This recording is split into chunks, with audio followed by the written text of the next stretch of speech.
Thank you, Senator McDonald. Senator Ludlam. Mr Acting Deputy President, look, I don't normally bother with these debates, and I suspect people outside the building don't normally bother with them either, but this one was too good to resist.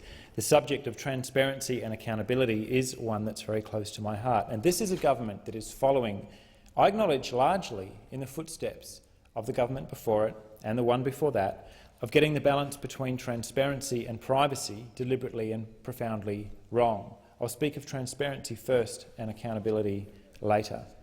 It is under this government that has perfected the asymmetry in which the state is steadily withdrawing behind a curtain of national security, which means whatever the Attorney-General says it means. I understand national security to mean protection from threats of organised violence or other forms of serious harm from state or non-state actors. But to most people, national security does not include spying on the Timorese government with the aim of strengthening the hand of Australian gas corporations. It doesn't include stoking fear of refugees fleeing war and violence in our region. National security has nothing to do with Occupy Melbourne or climate change campaigners or the trade union movement or farmers locking the gate or the publication of material in the public interest by working journalists, whether they be at The Guardian, the ABC or at the WikiLeaks organisation. National security has nothing, in fact, to do with the all-out assault on privacy undertaken by the US NSA and its partner organisations, including those here in Australia. Senator Brandis, as the first law officer of this country, is the most dismal exponent of hiding behind fluid and ambiguous definitions of national security in order to shroud the ordinary operations of government in secrecy.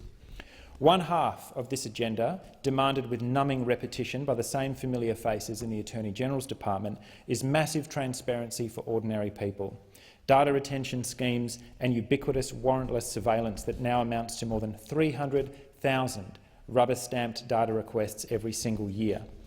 The other half of the agenda is maximum secrecy around the operation of government, whether it's Minister Scott Morrison hiding behind the uniforms of the Royal Australian Navy or Senator Brandis's smug refusal to inform the Australian public why he insists on calling Edward Snowden a traitor. We can see an entrenched pattern of behaviour here.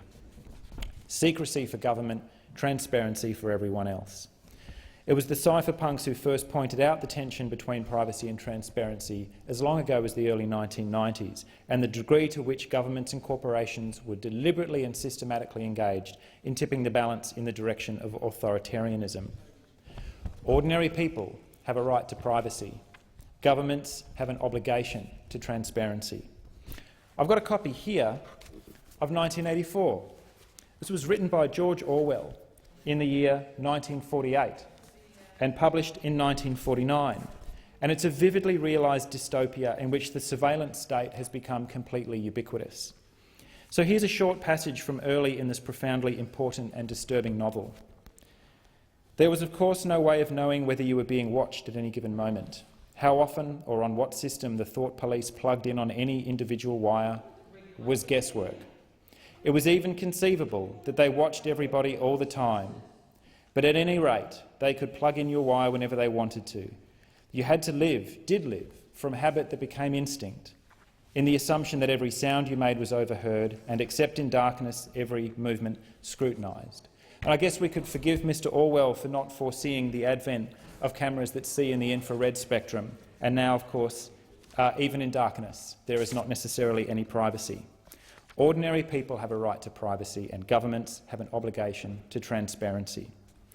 I'm sending a copy of this book to Senator Brandis to help him fill out his brand-new $15,000 bookshelf.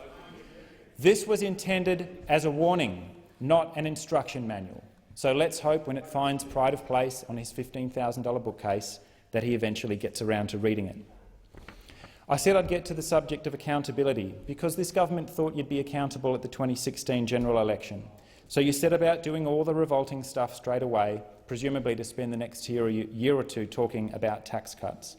But it has all come unstuck, which perhaps accounts for the deer in the headlights stares of Liberal senators these last few weeks. You are going to be held accountable now, in a matter of only a few weeks, when Western Australian voters determine the final balance of numbers in the Australian Senate. And I will do what I can to ensure that when people go to the polls in WA, the drive towards secrecy in government and the annihilation of privacy for everyone else is thrown sharply into reverse. Thank the chamber. Thank you, Senator Ludlam.